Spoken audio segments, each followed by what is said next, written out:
High dear students, ನಿಮಗೆಲ್ರಿಗೂ ಒಂದು confusion ಇರ್ತದೆ.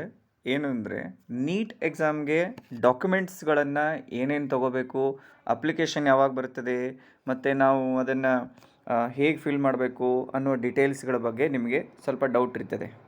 So ಇವಾಗ ನಾವೇನು ಮಾಡೀವಿ ಅಂತಂದರೆ, ಈಗ ಪ್ರೆಸೆಂಟ್ಲಿ ನೀವು ಈ ಮಂತಲ್ಲಿ ಡಿಸೆಂಬರ್ ಈ ಡಿಸೆಂಬರ್ ಮಿಸ್ ಆದರೆ in the month of January ನಿಮಗೆ ಅಪ್ಲಿಕೇಶನ್ಸ್ಗಳು ಬರ್ತವೆ.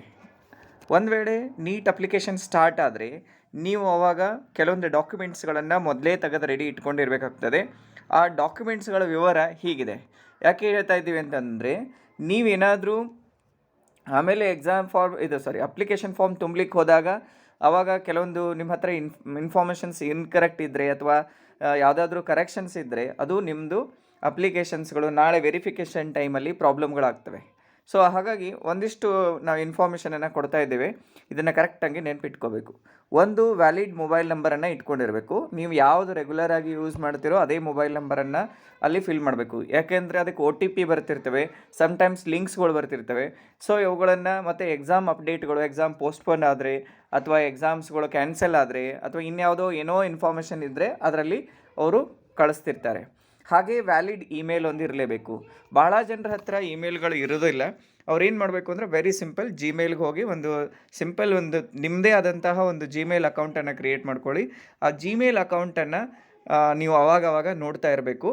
ಯಾಕೆಂದರೆ ಮೊಬೈಲ್ ನಂಬರ್ ಎಷ್ಟು ಇಂಪಾರ್ಟೆಂಟು ಅಷ್ಟೇ ಮೇಲ್ಗೂ ಕೂಡ ನಿಮಗೇನು ಕಳಿಸ್ತಾರೆ ಅಂತಂದರೆ, ಕೆಲವೊಂದು ಸಾರಿ ನಿಮ್ಮ ಪಾಸ್ವರ್ಡ್ಗಳಾಗಲಿ ನಿಮ್ಮ ಯೂಸರ್ IDಸ್ಗಳಾಗಲಿ ಹಾಗಾಗಿ ಇಮೇಲ್ಗೆ ಬರ್ತಾ ಇರ್ತವೆ. ಸೊ ಹಾಗಾಗಿ ಎಲ್ಲರೂ ಇಮೇಲನ್ನು ಚೆಕ್ ಮಾಡ್ತಾ ಇರಬೇಕು. ಆಮೇಲೆ ನೆಕ್ಸ್ಟ್ ಇಂಪಾರ್ಟೆಂಟ್ ಡೀಟೇಲ್ಸ್ ಏನು ಅಂತಂದರೆ, SSLC ಮಾರ್ಕ್ಸ್ ಕಾರ್ಡ್ ಮತ್ತು 12th ಕಾರ್ಡ್ ಮಾರ್ಕ್ಸ್ ಕಾರ್ಡ್ಗಳ ಬಗ್ಗೆ ಇಂಪಾರ್ಟೆಂಟು. ಅಲ್ಲಿ ರೋಲ್ ನಂಬರು, ಸ್ಕೂಲ್ ಅಡ್ರೆಸ್ಸು, ಆಮೇಲೆ ಯಾವ ಬೋರ್ಡು ಅನ್ನೋದನ್ನೆಲ್ಲ ಡಿಟೇಲಾಗಿ ಫಿಲ್ ಮಾಡಬೇಕಾಗ್ತದೆ. ಇವಿಷ್ಟನ್ನು ನೀವು ಇದು ಮಾರ್ಕ್ಸ್ ಕಾರ್ಡಲ್ಲಿ ನೆನ್ಪಿಟ್ಕೋಬೇಕು. ಆಮೇಲೆ ಫಾದರ್ಸ್ ಮತ್ತು ಮದರ್ಸ್ ನೇಮ್ ಬಹಳ ಇಂಪಾರ್ಟೆಂಟ್ ಇಲ್ಲಿ ರೋಲ್ ಪ್ಲೇ ಮಾಡ್ತದೆ. ಯಾಕಂದರೆ ಕೆಲವೊಬ್ಬರ ಹೆಸರುಗಳು ಸೇಮ್ ಇರ್ತವೆ. ಹಾಗಾಗಿ ವೆರಿಫಿಕೇಷನ್ ಟೈಮಲ್ಲಿ ಫಾದರ್ ನೇಮ್ ಮತ್ತು ಮದರ್ಸ್ ನೇಮ್ಗಳು ಸ್ಪೆಲ್ಲಿಂಗ್ಗಳು ಬಹಳ ಇಂಪಾರ್ಟೆಂಟ್ ಇರ್ತವೆ.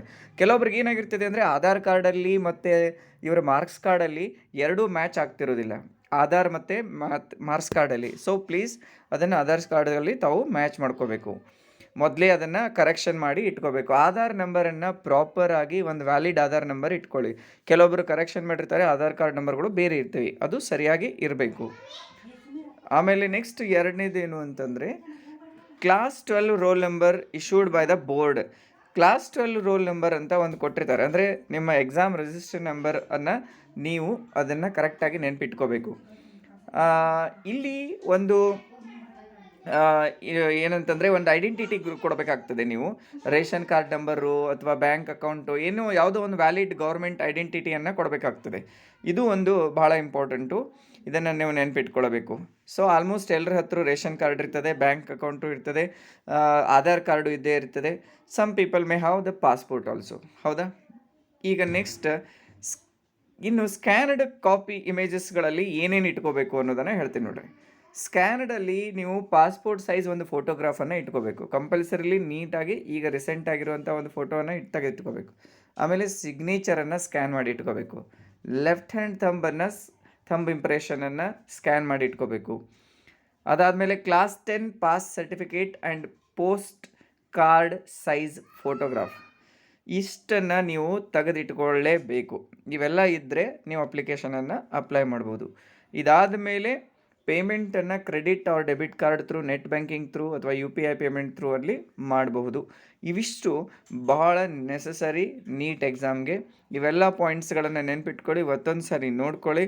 ಇವನ್ನೆಲ್ಲ ಯಾವ್ಯಾವ ಡಾಕ್ಯುಮೆಂಟ್ಸ್ ಇದೆ ಇಲ್ಲೋ ಅದನ್ನು ನೋಡಿ.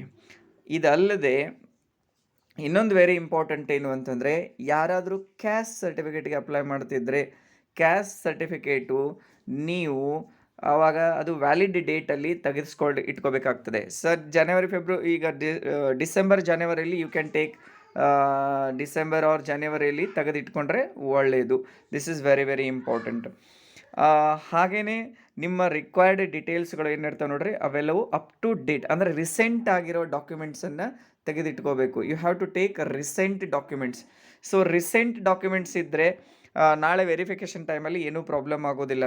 ಸೊ ಆಲ್ಮೋಸ್ಟ್ ಏನು ಅಂತಂದರೆ, ಈಗ ಫಾರ್ ಎಕ್ಸಾಂಪಲ್ ಸ್ಟಡಿ ಸರ್ಟಿಫಿಕೇಟ್ ಹಾಕ್ಕೊಳ್ಳಿ, ಆಮೇಲೆ ನಿಮ್ಮ ಕ್ಯಾಸ್ಟ್ ಸರ್ಟಿಫಿಕೇಟ್ ಹಾಕ್ಕೊಳ್ಳಿ.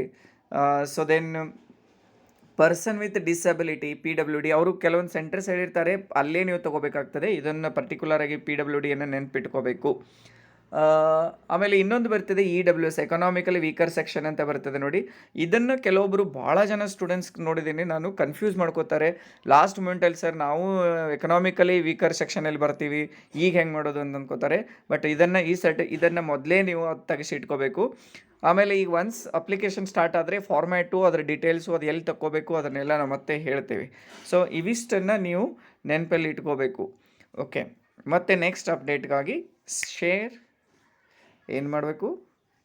S, share, like and subscribe.